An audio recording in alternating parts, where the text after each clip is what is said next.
তুমি কি কখনো এমন আয়নার সামনে দাঁড়িয়েছ যেখানে নিজের নয় অন্য কারো ছায়া দেখতে পাও? আয়না শুধু প্রতিবিম্বই নয়, লুকিয়ে রাখতে পারে অতীতের অভিশাপ, কান্না আর প্রতিশোধ। আজ বলবো এমন এক আয়নার গল্প যাকে একবার ঘরে আনলেই মৃত্যুর ছায়া বাড়ির প্রতিটি কোণায় ছড়িয়ে পড়ে। শহরের ব্যস্ত রাস্তাগুলো আর কোলাহলমুখর দিনগুলোর থেকে মুক্তি চেয়েছিল রাহুল ও সীমা। সদ্য বিবাহিত এই দম্পতির মনে ছিল একটাই ইচ্ছে, একটা শান্ত নিরিবিলি জায়গায় একসাথে নতুন করে জীবন শুরু করা। সেই ইচ্ছার টানেই তারা পাড়ি দেয় শহরের প্রান্তসীমা ছাড়িয়ে দূরবর্তী এক পুরনো গ্রামীণ এলাকায়। সেখানে এক দালালের হাত ধরে পেয়ে যায় এক 2 তলা পুরনো বাংলো, বিপুল পরিমাণ জায়গা, কাঠের তৈরি ঘর আর চারপাশে ঘন গাছপালা। অবাক করার মতো বিষয় হলো বাড়িটির দাম ছিল অস্বাভাবিক কম। সকাল, রাস্তা দিয়ে একটি ছোট সাদা গাড়ি ধীরে ধীরে এগিয়ে আসে। গাড়ির ভেতরে রাহুল আর সীমা উচ্ছ্বসিত মুখে নতুন জীবনের স্বপ্ন বুনছে। রাহুল, দেখো সীমা, কেমন শান্ত চারপাশটা, একেবারে সিনেমার মতো না। সীমা, হ্যাঁ, কিন্তু জানো এই জায়গাটা কেমন যেন একটু অদ্ভুত ঠেকছে, খুব একটা আপন মনে হচ্ছে না। বাড়িতে ঢোকার সময় সীমা প্রথম যে জিনিসটা লক্ষ্য করলো তা হলো নিস্তব্ধতা। এতটাই নিস্তব্ধ যেন চারপাশে কেউ নিঃশ্বাসও নিচ্ছে না। গাছের পাতাগুলো পর্যন্ত যেন থেমে আছে। বাতাসে যেন একটা ভারী অদৃশ্য চাপ। দিনের আলোয় দেখা যাচ্ছে পুরনো বাড়িটার জানালার কাঁচ কিছুটা ভাঙা, পেছনের উঠোনে একটা শুকনো কুয়ো আর দেয়ালের রং খসে পড়ছে। তবুও কোথাও একটা রহস্যময় সৌন্দর্য লুকিয়ে আছে। রাহুল, একটু কৌতূহলী প্রকৃতির মানুষ, সিদ্ধান্ত নেয় নিজেই ঘর খুঁজে খুঁজে দেখে নেবে। বাড়ির পেছনের দিকে একটা ছোট স্টোর রুমে ঢুকে পড়ে সে। ঘরের বাতাসটা ছিল অস্বাভাবিক ঠান্ডা, যেন এখানে সময় থেমে আছে। এক কোণায় একটি ধূলি ধূসরিত কাপড়ে ঢাকা কিছু পড়েছিল। রাহুল কৌতূহল বশত সেই কাপড়টা সরিয়ে ফেলতেই দেখতে পায় একটা প্রাচীন আয়না, বড়সড় কাঠের ফ্রেম, যার উপর খোদাই করা অদ্ভুত কিছু প্রতীক। ফ্রেমে কালচে দাগ, কিন্তু আয়নাটার কাঁচ অদ্ভুতভাবে চকচক করছে, এত পুরনো হয়েও যেন সেটায় কোনো দাগ নেই। আয়নাটার দিকে তাকালেই মনে হচ্ছিল যেন সেটা তাকিয়ে আছে রাহুলের চোখে চোখ রেখে। একটা শীতল স্রোত রাহুলের মেরুদণ্ড বেয়ে নামতে থাকে। সীমা তখনই স্টোর রুমে এসে পড়ে। তার চোখ আয়নাটার উপর যেতেই গায়ে কাঁটা দিয়ে ওঠে। সীমা দ্রুত ঘর থেকে আসে। রাহুল, এটা ফেলে দাও, এর মধ্যে কিছু আছে। আমি বলছি এটা ভালো কিছু নয়। রাহুল, ওহ সীমা, এটা তো একটা আয়না, পুরনো বাড়ি, পুরনো জিনিস, এরকম কিছু থাকতেই পারে, এসব নিয়ে ভয় পেতে নেই। সীমা বারবার নিষেধ করলেও রাহুল শোনে না, বরং সে আয়নাটা ভালো করে মুছে ঘর থেকে বের করে বসার ঘরের দেওয়ালে ঝুলিয়ে দেয়। সেই রাতেই শুরু হয় সব। রাত 2টা, চারপাশ নিস্তব্ধ। সিঁড়ির পাশের ল্যাম্পটা কাঁপতে কাঁপতে হঠাৎ নিভে যায়। অন্ধকারে একটা ছায়ামূর্তি ধীরে ধীরে বসার ঘরের দিকে এগিয়ে আসে। আয়নার কাছে কিছু একটা নড়ছে, অথচ ঘরে কেউ নেই। ছায়ার মতো কিছু একটা যেন কাচের ওপার থেকে তাকিয়ে আছে। সীমা ঘুমের মধ্যে হঠাৎই চিৎকার করে উঠে বসে। সীমা, রাহুল, কেউ কেউ ছিল ঘরে, আমি দেখেছি। রাহুল উঠে আসে, পাশে বসে বলে, কোথায়? কেউ তো নেই। কিন্তু সীমার দৃষ্টি সোজা বসার ঘরের দিকে। সেখানে অন্ধকারে আধা আলোকিত আয়নার কাছে হালকা একটা ছায়া দেখা যাচ্ছে, একটা মুখ। চোখ নেই, কেবল শূন্য চাহনি। এখানেই শেষ নয়, এই তো শুরু। আয়নার কাচের ভিতর থেকে ভেসে আসে খুব নিচু গলায় ফিস ফিস শব্দ, তোমরা চলে যাও, না হলে আমি নিয়ে নেব তোমাদের। রাহুল সে রাতের পর থেকে ধীরে ধীরে বদলাতে শুরু করে, এবং সীমার মনে হতে থাকে আয়নাটার সামনে দাঁড়ালেই কেউ তার মনের কথা পড়ে ফেলছে। সেই রাত থেকে সীমার ঘুম আর ঠিক মতো হয় না। চোখ বন্ধ করলেই মনে হয় কেউ যেন নিঃশব্দে তার দিকে এগিয়ে আসছে, নিঃশ্বাস ফেলছে একেবারে গা ঘেঁষে। ঘরের ভিতর একটা ঠান্ডা শীতল বাতাস সারাক্ষণ বইতে থাকে, জানালা দরজা বন্ধ থাকার পরেও। রাত 3টা, সীমা বিছানায় শুয়ে আছে, চোখে ঘুম নেই। হঠাৎ সে ভাবে কেউ যেন ঘরের কোণায় দাঁড়িয়ে আছে, কিন্তু আলো জ্বালাতেই সেই ছায়া মিলিয়ে যায়। সীমা কাঁপা গলায়, রাহুল, আমি বলেছিলাম আয়নাটাকে ঘরে রেখো না, কিছু একটা আছে ওটার ভেতর। রাহুল অবজ্ঞা ভরে, শোনো, তুমি এসব ভয় পাচ্ছ বলেই সব কল্পনা করছো।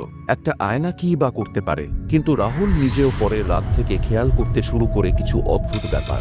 আয়নার সামনে দাঁড়ালেই যেন কারো নিঃশ্বাস পড়ছে ঘাড়ে। চোখের কোণ দিয়ে সে অনুভব করে কেউ তাকিয়ে আছে তার দিকে, কিন্তু ফিরে তাকালেই সেখানে কেউ নেই। পরদিন দুপুরে রাহুল আবার আয়নাটার দিকে মনোযোগ দেয়। এবার সে দেখে আয়নায় তার প্রতিবিম্ব 1 সেকেন্ডের জন্য তার থেকে আলাদা কিছু করল, হাত নাড়ল, অথচ রাহুল হাত নাড়ায়নি। ঘামতে শুরু করে রাহুল। সে আয়নার দিকে এগিয়ে গিয়ে তাকিয়ে থাকে। আয়নার ভেতর রাহুলের প্রতিবিম্ব এক পলকে হেসে ওঠে, ঠোঁটে বিদ্রুপ। তারপর সেই মুখ হঠাৎ বিকৃত হয়ে যায়, চোখ কালো, মুখ বিকলাঙ্গ। রাহুল, এটা কি? আমি? না, এটা কিছু একটা, অন্য কিছু। তখনই আয়নার এক কোণ থেকে হালকা আঁচড়ের দাগ দেখা যায়, যেন কেউ কাঁচের ওপাশ থেকে বেরোতে চাইছে। কাঁচের সেই জায়গাটায় আঙুল টিপে থাকলে ঠান্ডা এক ধরনের স্পর্শ অনুভব হয়, মানুষের নয়, কিছুর। সীমা রাহুলকে জোর করে শহরের লাইব্রেরিতে নিয়ে যায়। তারা খুঁজতে শুরু করে বাড়িটির পুরনো ইতিহাস। এক পুরনো খবরের কাগজের কাটিংয়ে মেলে এক চাঞ্চল্যকর তথ্য। 1978 সালে এই বাড়ির মালিক, এক জাদুবিদ ও আয়না সংগ্রাহক বীরেন লাহা, তাঁর স্ত্রীকে খুন করে আত্মহত্যা করেন। সেই সময় পাওয়া যায় একটি আয়না, যার কাঁচে লেখা ছিল রক্তের মতো লাল রঙে, আমি ফিরে আসব।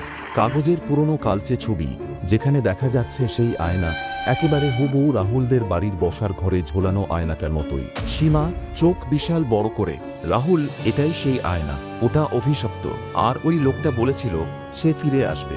রাহুল চোখে মুখে আতঙ্ক, মানে ওই আয়নার মধ্যে এখনো কিছু আছে, হয়তো ওর আত্মা। সেদিন রাতে ভয়াল এক অভিজ্ঞতার মধ্যে পড়ে তারা। ঘুমের মধ্যে সীমা হঠাৎ উঠে দেখে রাহুল নেই। সে উঠে ঘর থেকে বেরিয়ে দেখে রাহুল আয়নার সামনে দাঁড়িয়ে এক দৃষ্টে তাকিয়ে আছে আয়নার ভেতরে। চোখে কোনো জ্ঞান নেই, যেন এক গভীর ট্রান্সে। রাহুলের পিছনে দাঁড়িয়ে থাকা সীমা দেখতে পায় আয়নার ভেতরে রাহুলের পাশে আরেকটি ছায়ামূর্তি দাঁড়িয়ে আছে। লম্বা, কুৎসিত মুখ আর চোখ নেই।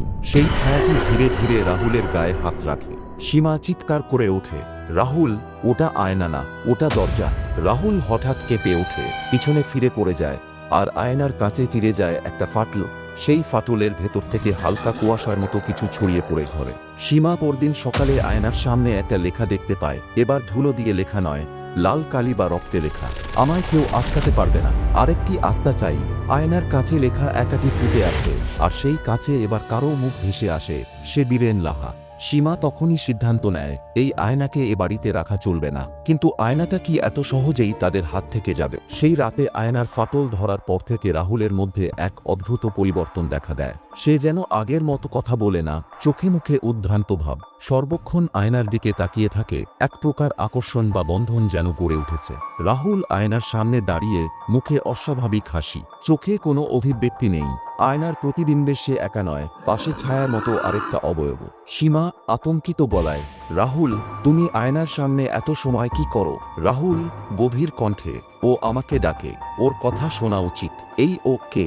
সীমা বুঝতে পারে আয়নার মধ্যে কেউ বা কিছু তার স্বামীর উপর দখল নিতে শুরু করেছে। পরদিন সকালে সীমা আয়নার নিচে দেখে কিছু মৃত পোকা পড়ে আছে, আশেপাশে রক্তের দাগ। আয়নার কাঁচে নতুন করে আঁচড়, যেন নখ দিয়ে কাঁচ খোঁচানো হয়েছে। কাঁচে আঁচড়ের নিচে লালচে দাগে লেখা, একজনের রক্ত দরকার, না হলে দরজা খুলে যাবে। সীমা নিজের মনেই ফিসফিস করে, দরজা? কোন দরজা? আয়নাটাই কি একটা পোর্টাল? সে বুঝতে পারে আয়নাটা শুধু প্রতিবিম্ব নয়, এটা এক ভিন্ন জগতের প্রবেশদ্বার, যেখানে আত্মারা বন্দী, আর যারা জীবিত তাদের আত্মা টেনে নিতে চায়। সীমা ছুটে যায় পাশের গ্রামের এক বৃদ্ধ পুরোহিতের কাছে। তিনি শুনেই আটকে ওঠেন, পুরোহিত, তুমি যেটা বলছো সেটা কোনো সাধারণ আয়না নয়, এটা দশরথ আয়না, এক অভিশপ্ত আয়না, যেখানে এক তান্ত্রিক আত্মা নিজের প্রাণ দিয়ে একটা নিজের আত্মা বেঁধে রেখে গিয়েছিল। পুরোহিত কাঠের বাক্স খুলে পুরনো কাগজ দেখান। অমাবস্যার রাতে আয়নার সামনে রক্ত উৎসর্গের চিত্র, যেখানে আয়নার কাছে একজনের মুখ আটকে আছে। পুরোহিত চোখ বন্ধ করে মন্ত্র পাঠ করে, ওই আয়নার মধ্যে ও এখনো বেঁচে আছে, আর ও বের হতে চাইছে। তোমার স্বামীর শরীর ওর জন্য সঠিক পাত্র। রাতে সীমা ও রাহুল যখন ঘুমিয়ে পড়ে, আয়নার ফাটল থেকে কালো কুয়াশার মতো এক ছায়ামূর্তি ঘরের মধ্যে ঢুকে পড়ে। ছায়াটার কোনো পা নেই, ও যেন বাতাসে ভাসছে। ছায়াটা বিছানার দিকে এগিয়ে আসে। হঠাৎ সীমার গলা চেপে ধরে এক শীতল হাত। সে চিৎকার করে ওঠে। রাহুল ধর্মর করে উঠে দেখে কিছুই নেই, কিন্তু সীমার গলায় স্পষ্ট লাল দাগ। সীমা কাঁপতে কাঁপতে, রাহুল, ও বেরিয়ে আসছে আমাদের শেষ করার জন্য। রাহুল, তাহলে ওর যা দরকার সেটা দিয়ে দিতে হবে। সীমা তাকায়, দেখে রাহুলের চোখে সেই অন্ধকার ছায়ার প্রতিফলন। সে বুঝতে পারে রাহুল এখন পুরোপুরি নিজের মধ্যে নেই, কেউ বা কিছু তার মধ্যে ঢুকে পড়েছে। পরের দিন আয়নার কাছে আরেকটি বার্তা ভেসে ওঠে, রক্ত না দিলে আয়না খুলবে, আর মৃতেরা জীবন্তদের সঙ্গে থাকবে চিরতরে। আয়নার ভেতর থেকে এখন অসংখ্য মুখ চিৎকার করে উঠছে। রাহুল এগিয়ে যায় রেজার নিয়ে, যেন নিজের রক্ত দিতে চায়। সীমা চিৎকার করে, না, ওটা চায় তোমার আত্মা, তুমি দিলেই ও মুক্তি পাবে, আর তুমি হারিয়ে যাবে।